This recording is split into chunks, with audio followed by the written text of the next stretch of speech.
बिहार विधानसभा चुनाव अपने निर्णायक मोड़ पर पहुंच चुका है। ऐसे में बहुजन समाज पार्टी ने भी अपने सबसे बड़े दाव की तैयारी शुरू कर दी है। पार्टी जिन सीटों पर मजबूती से लड़ रही है वहां पर अब माहौल बनाने की रणनीति और भी ज्यादा तेज हो गई है। मायावती खुद इस बार कमान संभालने वाली है। उनकी रैली को लेकर भी बहुजन समाज पार्टी प्रत्याशियों में जबरदस्त उत्साह दिखाई दे रहा है। हालांकि तारीखें तय हो चुकी हैं, लेकिन बहन जी कब और कहां रैलियां करेंगी इस पर अब भी अंतिम मोहर लगनी बाकी है। बसपा की योजना साफ है, इस बार बिहार में अपने पुराने रिकॉर्ड को तोड़ना है। आइए जानते हैं पूरी खबर डिटेल में। बिहार विधानसभा चुनाव में इस बार बसपा यानी कि बहुजन समाज पार्टी पूरी तैयारी के साथ उतर चुकी है। पार्टी का लक्ष्य है कि वो अपने पुराने प्रदर्शन को भी पीछे छोड़ दे। साल 2000 में बसपा बिहार में 5 सीटें जीत चुकी थी, लेकिन उसके बाद ये ग्राफ नीचे गिरता गया।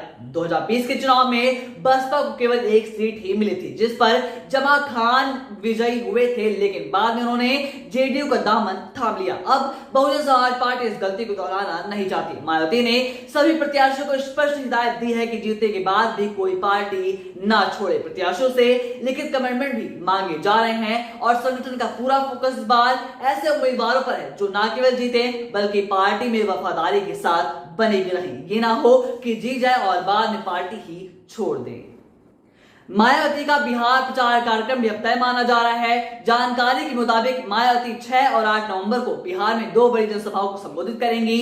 पहली रैली पहले चरण के मतदान वाले दिन आयोजित होगी, लेकिन प्रचार दूसरे चरण के प्रत्याशियों के लिए ही होगा और वो लखनऊ से सीधे बिहार जाएंगी, वहां पर रैली करेंगी और उसके बाद शाम को दिल्ली लौटेंगी। मीडिया रिपोर्ट्स की माने तो 7 नवंबर को दिल्ली में वे वरिष्ठ नेताओं के साथ बैठक करेंगी और फिर दोबारा 8 तारीख को एक बार फिर से बिहार लौटकर दूसरी रैली को संबोधित करेंगी। बसपा में प्रचार का एक विशेष पैटर्न होता है। कहा जा रहा है कि मायावती एक मंच से कई प्रत्याशियों के लिए अपील करती हैं, तो इसी हिसाब से 2 रैलियों में कम से कम 10 प्रत्याशियों के लिए वो प्रचार संभव है। ये शेड्यूल फिलहाल फाइनल बताया जा रहा है, हालांकि किसी बदलाव की गुंजाइश भी मानी जा रही है।